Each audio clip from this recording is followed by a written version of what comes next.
pull of silver magic tugged me toward the balcony. I withheld a groan when the beating of wings signaled the arrival of Peggy.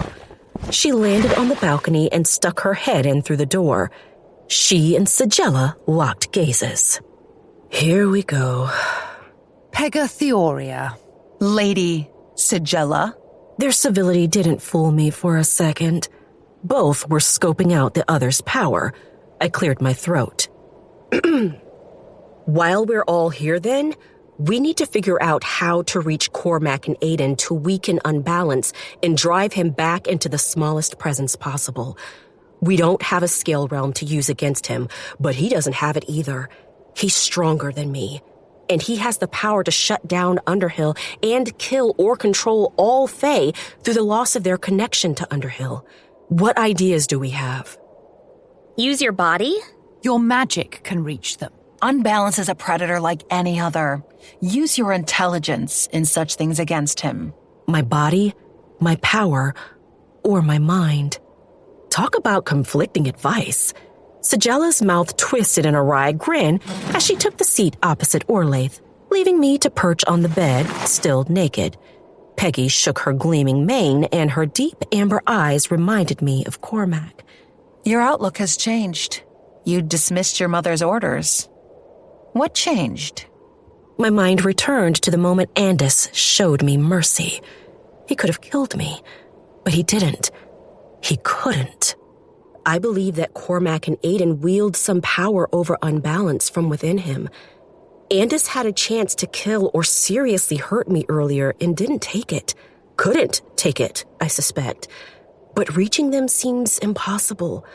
Besides, to do that, I would need to spend time in Andis's company, and that's a great risk considering the power imbalance.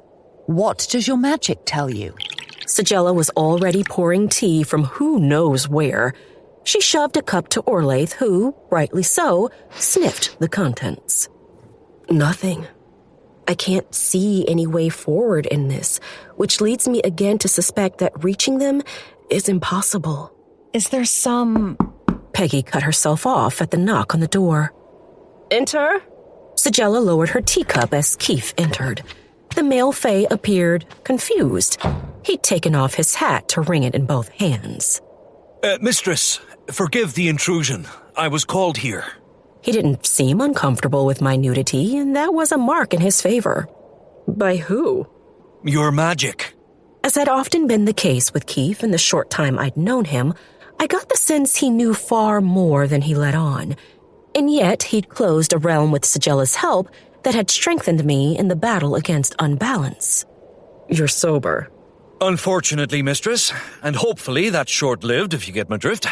He threw me a charming smile, but his eyes darted to where Sigella sat.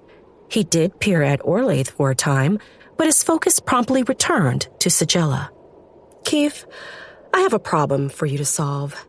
There is a man. He is made up of two other men. The first man is a gatekeeper of sorts, and I must get past him to reach the two men within. How do you suppose I do so without hurting them? That's a doozy, mistress. Can't say I've come across that in me life. You can't see ahead. I can, but not in this. Well, there's another who's rather good at glimpsing the future. The Oracle is a servant to Underhill. Use her as the tool she is. I wonder how my sister would react to being called a tool. He blanched, but another knock at the door interrupted the impromptu meeting. Keith swung open the door and executed a mocking bow to the administrative Fae in the hall. What is it? Humans have arrived. They came in a fleet of aircraft. Queen Hyacinth is requesting that you attend her urgently. At least I'd got a bath. Sort of. I strode to the door. Clothes! I paused to jerk my clothing to me with magic. No! Clean them first. Use your magic. It will only take a second. Surely you won't. I yanked on the filthy garments. I can't believe I used to live in you. I walked past the wide-eyed Fae in the hall. Where is she? Throne room! Mistress of Underhill incoming. Code 1028. Did you hear me? Code 1028.